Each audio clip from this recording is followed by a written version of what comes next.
For the first time, we are hearing directly from a decorated Green Beret who is being involuntarily separated from the U.S. Army for beating an Afghan police commander he calls a brutal child rapist. Last week, we told you about the case of Captain Dan Quinn and Sergeant First Class Charles Martland. Quinn left the Army on his own, but Martland is being essentially kicked out. Today, CNN obtained a statement from Martland in which the soldier says he had a moral obligation to act. In the statement provided originally to Republican Congressman Duncan Hunter, Martland writes, quote, "Kicking me out of the Army is morally wrong, and the entire country knows it.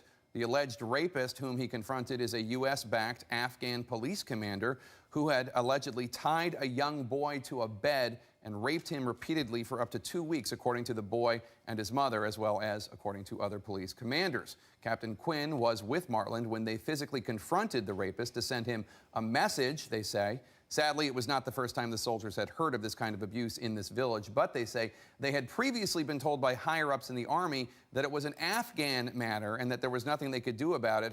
However, the local Afghan government, the two soldiers say, was not willing to act. Charles and I just felt compelled to step in and go around the government of Afghanistan and handle the situation ourselves. In his statement obtained today, Martland says, quote, "The severity of the rapes and the lack of action by the Afghan government caused many of the locals to view our local police as worse than the Taliban."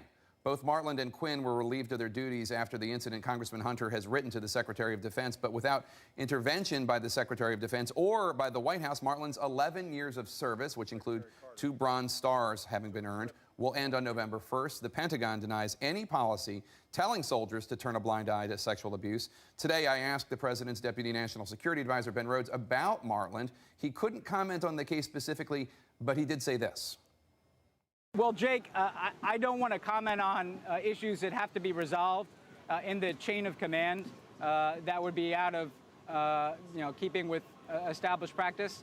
I will say that all of us were horrified to hear these reports of the abuse that was taking place in Afghanistan, and certainly support efforts to ensure that whatever partners we're working with in Afghanistan abide by basic human rights.